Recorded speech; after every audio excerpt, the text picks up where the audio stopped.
आप परमेश्वर की भलाई का सिर्फ एक ही तरीका जानते हो, चमत्कार, जहां आपको कुछ करना ना पड़े, बस परमेश्वर कुछ सुपरनैचुरल कर दे।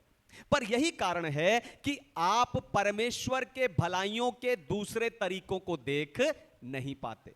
इसलिए आज अपनी बाइबल के साथ साथ अपने मन को भी खुला रखिए, क्योंकि पवित्र आत्मा आज आपको दिखाने जा रहे हैं कि आपकी जिंदगी के अलग अलग पड़ाव पर परमेश्वर की भलाई आपके पास किस हाथ में पहुंचती है।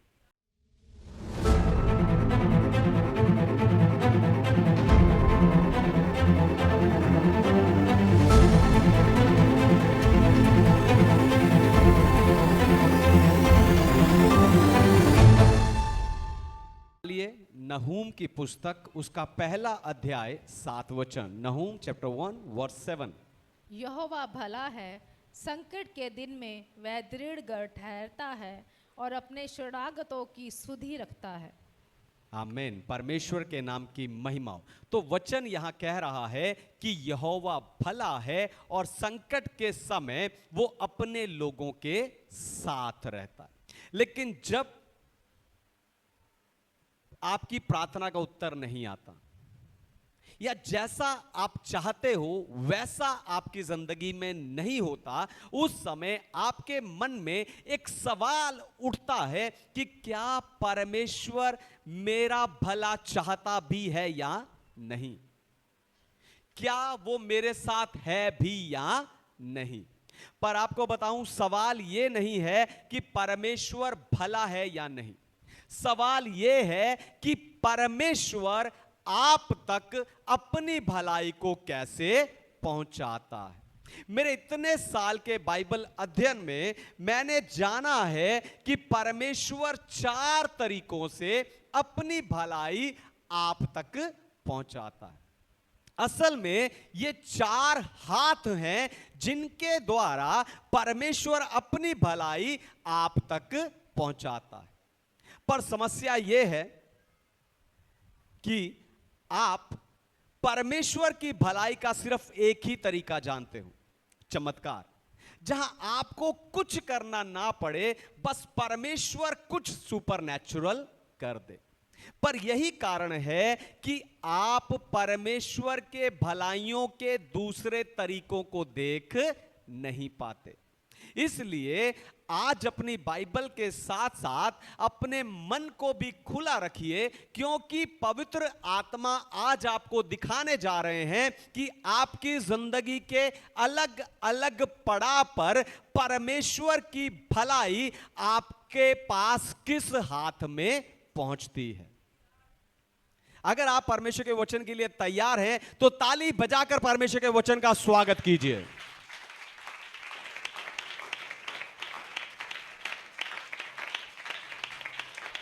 आमीन। आपकी भलाई का सीक्रेट, सबसे पहली बात है, मनुष्य के हाथ से परमेश्वर भलाई करता है, मनुष्य के हाथ से। निकालिए उत्पत्ति की पुस्तक, उसका 41 अध्याय 41 से लेकर 43 वचनों को पढ़िए। Genesis chapter 41 verse 41 to 43।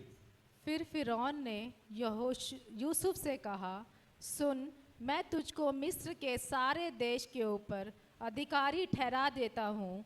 तब फिरौन ने अपने हाथ से अंगूठी निकाल के यूसुफ के हाथ में पहना दी और उसको बढ़िया मलमल के वस्त्र पहनवा दिए और उसके गले में सोने की जंजीर डाल दी और उसको अपने दूसरे रथ पर चढ़वाया। और लोग उसके आगे आगे यह प्रचार करते चले कि घुटने टेक कर दंडवत करो और उसके मिस्र के सारे देश के ऊपर प्रधानमंत्री ठहराया। आमीन। परमेश्वर के नाम की महिमा। तो भलाई करने के लिए परमेश्वर जो सबसे पहला हाथ इस्तेमाल करते हैं वो है मनुष्य का हाथ। आप देखो, फिरौन एक मिस्री राजा था, वो इज़राइल के परमेश्वर को नहीं जानता था, वो यहोवा की आराधना नहीं करता था। फिर भी परमेश्वर ने यूसुफ की भलाई करने के लिए फिरौन को इस्तेमाल किया, या यूं कह लो कि परमेश्वर ने फिरौन के हाथ से यूसुफ की भलाई करवाई। आपको बताऊं, परमेश्वर भलाई करने के लिए, ध्यान से सुनिए, परमेश्वर आपकी भलाई करने के लिए सिर्फ अपने लोगों को ही इस्तेमाल नहीं करता, पर परमेश्वर उनके द्वारा भी काम करता है जो उसे जानते नहीं है। यही कारण है कि जब कोई बॉस या कोई सरकारी अधिकारी या कोई अजनबी या आपका पड़ोसी जब आपके ऊपर आपकी मदद करता है, आपकी भलाई करता है, उस समय वो कभी कभी खुद भी नहीं जानता कि ये भलाई का विचार उसके अंदर कहां से आया। असल में परमेश्वर पर्दे के पीछे खड़े होकर उसके हाथ को आपकी भलाई करने के लिए हिला रहे होते हैं। जैसे हम कठपुतली का शो देखते हैं, द पपेट शो, उसमें एक व्यक्ति पर्दे के पीछे से हाथों को, कठपुतली के हाथों के हिलाता, ऐसे ही परमेश्वर उन लोगों के हाथों को आपकी भलाई करने के लिए हिलाता है। हालेलुया। अब हो सकता है आप में से कोई कहे कि पास्टर जी, इससे पहले यूसुफ ने 2 बार मनुष्य के हाथ से ही तो दुख भी उठाया था, उसके अपने भाइयों ने उसे मार पीट कर गड्ढे में डाला था और पोतीफर की पत्नी ने उस पर झूठा इल्जाम लगाया था। आप सही हो, लेकिन इसके पीछे की पूरी सच्चाई आपको उत्पत्ति की पुस्तक 50 अध्याय 20 में मिलेगी, जहां पर यूसुफ खुद अपने भाइयों से कहता है कि तुमने मेरे साथ मेरे लिए बुराई का विचार किया, लेकिन परमेश्वर ने उसी बात में भलाई का विचार किया। Hallelujah, hallelujah. यानी अच्छे बुरे लोग सब जगह होते हैं, लेकिन परमेश्वर बुराई को भलाई में बदलना जानते हैं। Hallelujah, hallelujah. एक पास्टर को चर्च के लिए जमीन नहीं मिल रही थी। वो कई सरकारी दफ्तरों में गया, कई सरकारी दफ्तरों में उसने एप्लीकेशन दी, लेकिन हर जगह उसे मना कर दिया जाता। एक दिन वो थक हार कर एक छोटे से सरकारी दफ्तर में बैठा हुआ था और एक क्लर्क उसकी फाइल देख रहा था। वो क्लर्क किसी भी रीति से क्रिश्चियन नहीं था, मसीही नहीं था, बल्कि उसके घर के लोग चर्च जाने वालों के बारे में उल्टा सीधा बोलते थे। लेकिन उस दिन उस क्लर्क ने बिना किसी वजह के उस फाइल को लिया और सीधा अपने डायरेक्टर के पास उस फाइल को खुद ले गया और कहा, सर, ये फाइल बहुत दिनों से इधर उधर पेंडिंग घूम रही है, इसे अप्रूव कर दीजिए। और वो फाइल अप्रूव हो गई। तो बाद में उस पास्टर ने उस क्लर्क से पूछा कि आपने बिना वजह, आपने क्यों ये काम कर दिया, जबकि आप तो हम लोगों को पसंद भी नहीं करते। उस क्लर्क ने कहा, मुझे नहीं पता, लेकिन मेरे मन में आया कि आज मैं इस काम को कर दूं, इसलिए मैंने कर दिया। आपको बताऊं, वो हाथ जरूर क्लर्क का था, लेकिन उसे हिलाने वाला परमेश्वर का हाथ था। Hallelujah, hallelujah. पर आप सोचते हो कि मेरी मदद सिर्फ जान पहचान वालों से या अच्छे लोगों से ही आएगी, पर आप ये भूल जाते हो कि परमेश्वर वो परमेश्वर है जो हर इंसान के दिल को, उसके हाथ को, चाहे वो उसे मानता है चाहे नहीं, चाहे वो कठोर है चाहे नम्र, अपनी योजना पूरी करने के लिए इस्तेमाल कर सकता है। अगर आज आप किसी ऐसे मोड़ पर हो जहां आपको लगता है कि कोई इंसान मेरी मदद नहीं कर सकता, तो आज मैं आपको बताऊं, अपनी उम्मीद इंसान के स्वभाव से हटाकर परमेश्वर की सर्वसत्ता पर लगाओ, तब परमेश्वर आपकी मदद करेंगे। Hallelujah, hallelujah. क्योंकि परमेश्वर किसी के भी हाथ को हिला सकता है। इसलिए आगे से कोई भी आपकी मदद करे तो उस व्यक्ति का धन्यवाद करने के साथ साथ परमेश्वर का स्तुति धन्यवाद भी करो, क्योंकि सारा श्रेय उसी का है। उसी ने उस व्यक्ति के हाथ को आपकी भलाई करने के लिए हिलाया है। Hallelujah, hallelujah. और अगर आप खुद एक ऐसी स्थिति में हो जहां आप दूसरों की मदद कर सकें, तो उस मौके को मत गवाइए, क्योंकि हो सकता है परमेश्वर आपके हाथ से किसी यूसुफ की भलाई करना चाहता हो। हालेलुया। फिरौन की जगह आप वो इंसान हो सकते हैं जो किसी यूसुफ की भलाई कर सके। दूसरी बात, परमेश्वर के अपने हाथ से, दूसरा हाथ, परमेश्वर के अपने हाथ से परमेश्वर भलाई करते हैं। पढ़िए निर्गमन की पुस्तक उसका 16 अध्याय 4 वचन, एक्सोडस चैप्टर 16 वर्स 4। तब यहोवा ने मूसा से कहा, देखो मैं तुम लोगों के लिए आकाश से भोजन वस्तु बरसाऊंगा, और ये लोग प्रतिदिन बाहर जाकर प्रतिदिन का भोजन इकट्ठा करेंगे। इससे मैं उनकी परीक्षा करूंगा कि ये मेरी व्यवस्था पर चलेंगे कि नहीं। आमीन। परमेश्वर के नाम की महिमा। तो जब इजरायली लोग मिस्र देश से निकले, तो वो सफर के दौरान जंगल में, मरुभूमि में, मरुस्थल में पहुंच गए।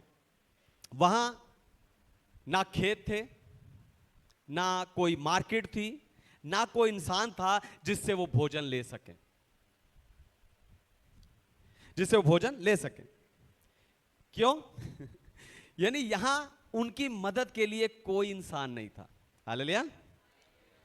जंगल में, मरुभूमि में उनकी मदद के लिए कोई इंसानी हाथ नहीं था, क्योंकि यह जीवन का एक अलग पड़ाव था जहां पर सिर्फ और सिर्फ परमेश्वर का अपना हाथ ही काम कर सकता है। इसलिए परमेश्वर ने खुद आसमान खोलकर स्वर्ग से उनके लिए मन्ना, रोज की रोटी भेजी। और इसके अगले अध्याय में परमेश्वर ने उन्हें खुद चट्टान से पानी पिलाया। Hallelujah, hallelujah. ये परमेश्वर की भलाई का दूसरा तरीका है। परमेश्वर कभी कभी इंसान के हाथ को इस्तेमाल नहीं करते, पर अपने हाथ के द्वारा काम करते हैं। हालेलुया। आपको बताऊं, जब तक इंसान का हाथ काम कर सकता है, ध्यान सुनिए, जब तक इंसान का हाथ काम कर सकता है, इंसान के हाथ में भलाई करने की ताकत है, तब तक परमेश्वर उसके हाथ को इस्तेमाल करता है। लेकिन जब वो रास्ता बंद हो जाता है, जब नौकरी चली जाती है, जब डॉक्टर जवाब दे देता है, जब रिश्तेदार मुंह मोड़ लेते हैं, तब परमेश्वर अपने खुद का हाथ दिखाता है। हालेलुया। परमेश्वर अपने खुद का हाथ दिखाता है। और ये जिंदगी का ये पड़ाव सबसे नजदीकी पड़ाव है, क्योंकि यहां सिर्फ वो परमेश्वर और आप बचते हैं। Hallelujah, hallelujah. एक बहन को लास्ट स्टेज कैंसर था, लास्ट स्टेज कैंसर हो गया, और डॉक्टर ने कहा अब हम कुछ नहीं कर सकते, मेडिकली कोई रास्ता नहीं बचा, इंसान का हाथ यहां खत्म हो गया। उस रात वो बहन अकेली थी, अपने हॉस्पिटल के बेड में, उस कमरे में वो अकेली थी, और उसने वहां लेटे लेटे, उस बेड पे लेटे लेटे प्रार्थना किया कि परमेश्वर, आज इंसान का हाथ यहां खत्म हो गया, अब सिर्फ आपका हाथ बचा है, आप मेरी मदद करें। और वो बहन सो गई। उस रात उस बहन ने एक दर्शन देखा, यीशु मसीह उसके बेड के पास खड़े हैं और कहते, मत डर, मैं तेरे साथ हूं। 2 हफ्ते बाद जब दोबारा उस बहन का स्कैन हुआ, वो ट्यूमर वहां नहीं था। डॉक्टर वो रिपोर्ट देख के हैरान हो गए कि ये कैसे हो गया, लेकिन सिर्फ वो बहन जानती थी कि ये परमेश्वर का हाथ है। हालेलुया। शायद आप भी किसी ऐसे रेगिस्तान में खड़े हों, ध्यान से सुनिए, शायद आप भी अपनी जिंदगी में किसी ऐसे रेगिस्तान में खड़े हों जहां कोई इंसान आपकी मदद नहीं कर सकता, क्योंकि हो सकता है आप किसी नौकरी के इंटरव्यू में फेल हो गए हों, कोई इंसान आपकी मदद नहीं कर सकता। कोई रिश्ता टूट गया हो, कोई आकर आपके लिए बात करने को तैयार नहीं होगा। पैसे खत्म हो गए हो, कोई आपको दे नहीं रहा होगा। पर आपको बताऊं, जहां परमेश्वर का हाथ खत्म होता है, जहां मनुष्य का हाथ खत्म होता है, वहां परमेश्वर का हाथ शुरू होता है। हालेलुया। जहां मनुष्य का हाथ खत्म होता है, वहां परमेश्वर का हाथ शुरू होता है। और जहां परमेश्वर का हाथ शुरू होता है, वो जरूर छुड़ाता है। हालेलुया। परमेश्वर जरूर छुड़ाता है। तीसरी बात, आपके अपने हाथ से परमेश्वर भलाई करता है। आपके अपने हाथ से। पढ़िए यहोशू की पुस्तक, उसका 5वां अध्याय 12 वचन। Joshua chapter 5 verse 12। और जिस दिन वे उस देश की उपज में से खाने लगे, उसी दिन सवेरे को मन्ना बंद हो गया और इजराइलियों को आगे फिर कभी मन्ना ना मिला, परंतु उस वर्ष उन्होंने कनान देश की उपज में से खाया। आमेन। परमेश्वर के नाम की महिमा। तो जब इजरायली मिस्र देश से निकलकर मरुभूमि क्रॉस करके यर्दन नदी पार करके कनान देश में पहुंचे, तो स्वर्ग से मन्ना गिरना बंद हो गया। 40 साल तक जो भोजन आकाश से उनके लिए रोज गिरता था, वो अचानक बंद हो गया।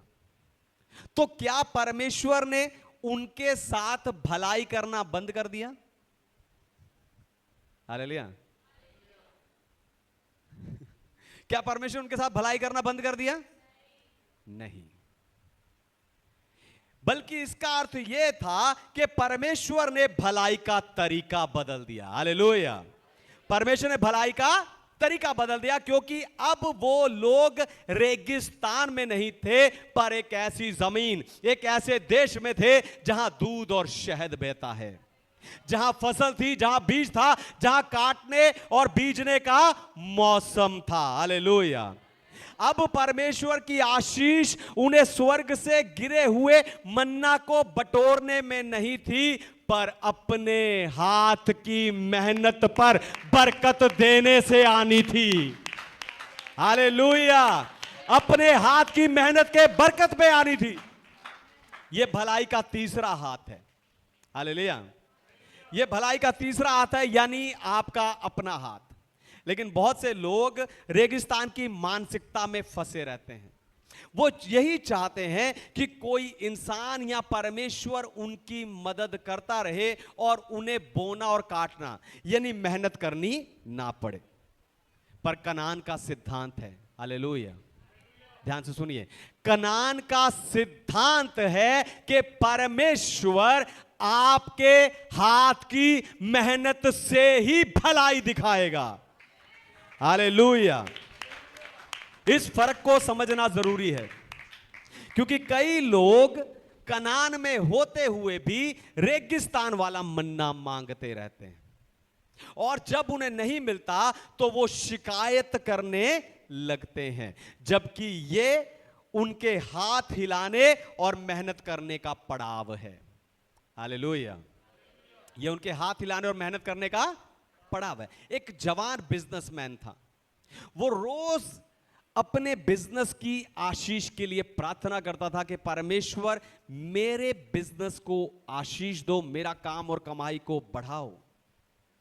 लेकिन वो कभी भी दुकान पर समय पर नहीं जाता था, हिसाब किताब ठीक से नहीं रखता था, कस्टमर से अच्छे से बात नहीं करता था, इसलिए उसका बिजनेस घाटे में चल रहा था। एक दिन उसके आत्मिक पिता ने उसे कहा कि बेटा, तुम मन्ना मांग रहे हो, लेकिन अभी ये हाथ हिलाने का और मेहनत करने का समय है।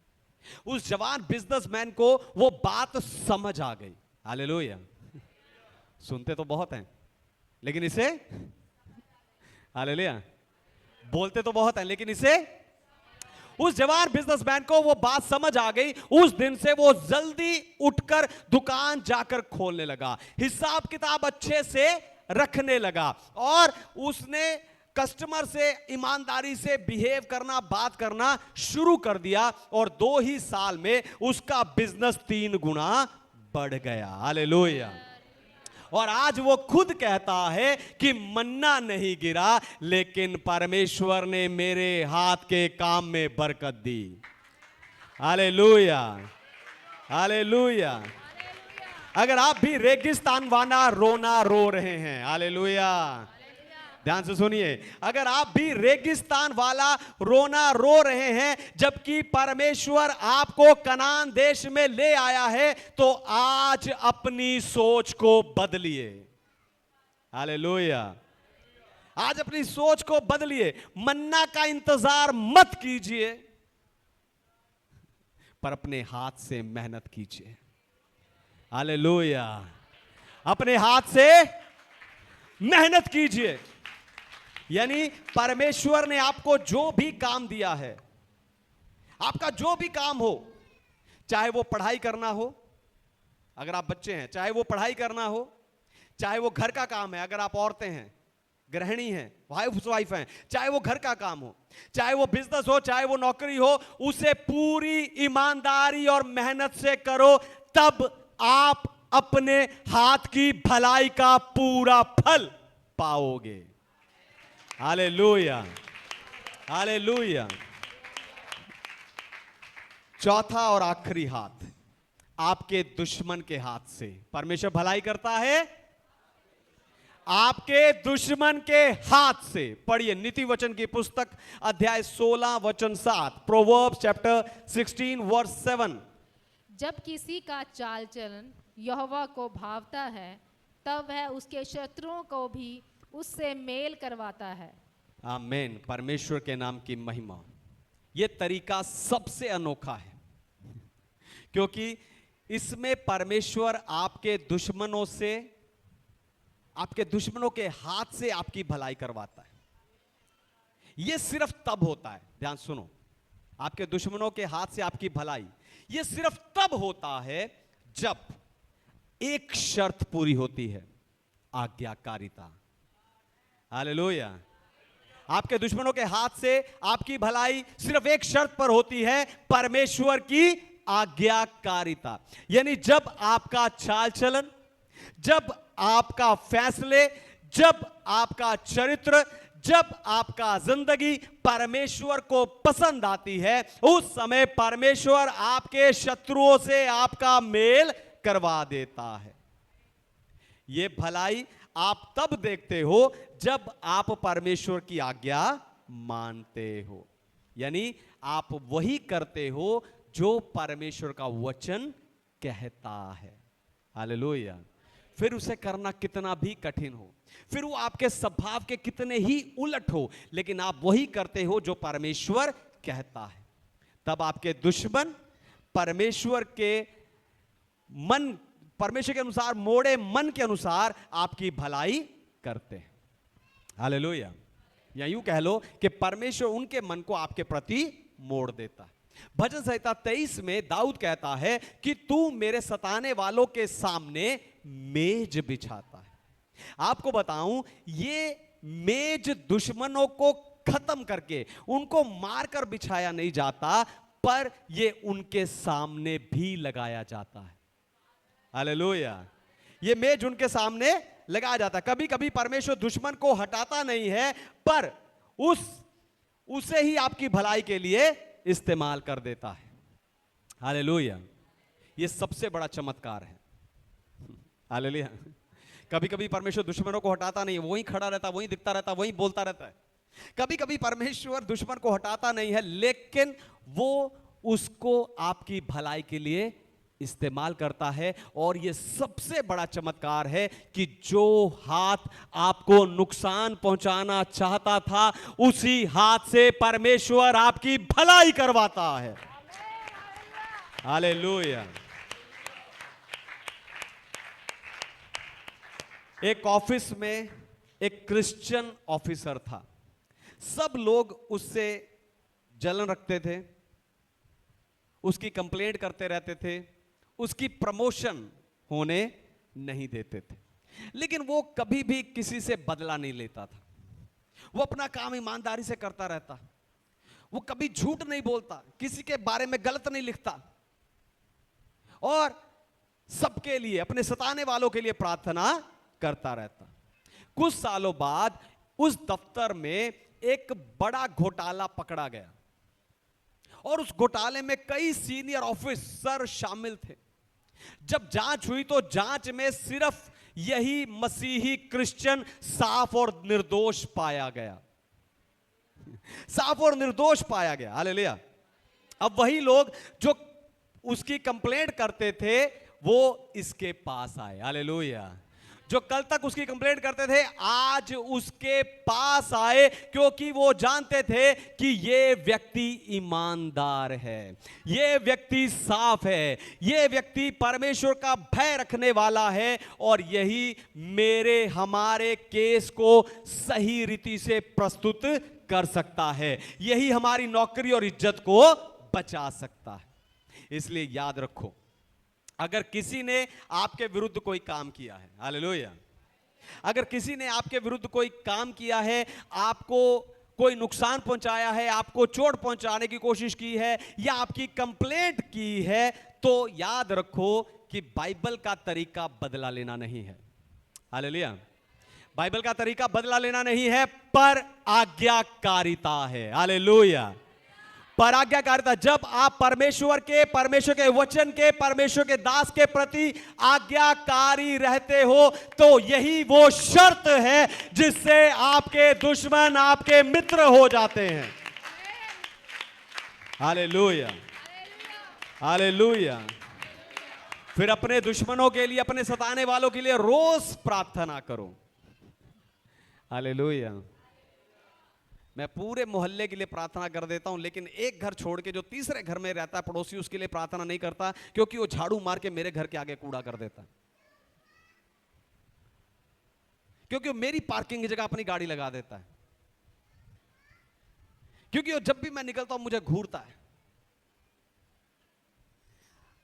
आपको रोज अपने सताने वालों के लिए प्रार्थना करनी है, क्योंकि जब आप रोज उनके लिए प्रार्थना करोगे तो परमेश्वर उनके मन में आपके प्रति अनुग्रह भरते जाएंगे। हालेलुया। हालेलुया। परमेश्वर आपके प्रति उन्हें अनुग्रह भरेंगे।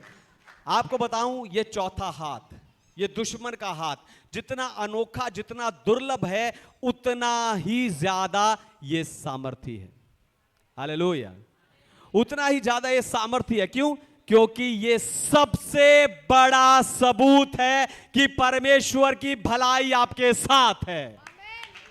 हालेलुया। परमेश्वर भला है, वो संकट के समय अपने लोगों के संग रहता है और वो आपके साथ है। हालेलुया। आखिर में एक कहानी बता के खत्म करूंगा। एक बहुत ही अनुभवी और माहिर एक दर्जी था। वो दर्जी एक दिन राजा के महल में आया। उसने एक बहुत ही खूबसूरत, मखमली, सुंदर, महंगा, राजसी लिबास राजा को तोहफे में दे दिया। राजा उस लिबास को देखकर बहुत खुश हुआ, उसे बहुत पसंद आया। राजा उसे देखकर बहुत खुश हुआ और उसने अपने खजाने में रखी हुई एक बहुत ही महंगी, सोने, हीरे, मोती से जड़ी हुई कैंची, सीजर, निकालकर उस दर्जी को तोहफे में दी। दर्जी ने उस कैंची को देखा और उसने हाथ जोड़कर राजा से कहा, राजा, मैं आपके दिए हुए इस उपहार का सम्मान करता हूं, लेकिन यह कैंची मेरे किसी काम की नहीं है। क्या आप मुझे सुई धागा दे सकते हैं? राजा हैरान हो गया। राजा ने हैरानी से पूछा कि मैं तुझे राज्य की सबसे महंगी कैंची दे रहा हूं, बेशकीमती कैंची दे रहा हूं, और तू मुझसे साधारण सी, सस्ती सी सुई धागा मांग रहा है, ऐसा क्यों? उस दर्जी ने बड़े ही अदब से हाथ जोड़कर कहा, हजूर, ये कैंची आप जो मुझे दे रहे हैं ये बहुत अच्छी है, बढ़िया है, कीमती है, लेकिन ये मेरे किसी काम की नहीं है। ये दो चीजों को काटती है। हालेलुया। ये कैंची काटने वाली है। ये एक बड़े कपड़े को काट कर दो भाग कर सकती है। ये धागे को, डोरी को काट सकती है। ये रिश्तों को काटती है। इसलिए मुझे काटने वाली कैंची नहीं, पर जोड़ने वाली सुई चाहिए। हालेलुया। मुझे जोड़ने वाली सुई चाहिए। मुझे जोड़ने वाली सुई दे दीजिए। हालेलुया। क्योंकि जो अलग हो चुका है उसे ये सुई उन दो हिस्सों को जोड़कर दोबारा से एक सुंदर वस्तु या कपड़ा बना सकती है। ऐसे ही जब आपकी जिंदगी में कोई मुश्किल, कोई समस्या आती है, या जैसा आप सोचते हो वैसा आपकी जिंदगी में नहीं होता, तब शैतान आपके मन में एक कैंची लेकर आता है। वो एक कैंची लेकर आता है। वो आपके और परमेश्वर के रिश्ते को काटना चाहता है। वो आपके और आपके आत्मिक माता पिता के साथ आपके रिश्ते को काटना चाहता है। वो उसे काटकर अलग कर देना चाहता है। पर आपको बताऊं, परमेश्वर, हालेलुया, परमेश्वर कैंची लेकर नहीं बैठा। शैतान आपके मन में कैंची डालता है। वो कहता है कि देख, परमेश्वर भला नहीं है, देख चर्च ने तेरे साथ भलाई नहीं की। लेकिन परमेश्वर कैंची लेकर नहीं बैठा, परमेश्वर सुई धागा लेकर बैठा है। हालेलुया। वो आपके जिंदगी के सारे टूटे हुए हिस्सों को इन चार तरह के हाथ के सुई धागा के रूप में पिरोकर आपकी जिंदगी से एक सुंदर गवाही को उत्पन्न करता है। हालेलुया। आइए अपनी आंखों को बंद कीजिए, अपने आप को परमेश्वर के हाथों में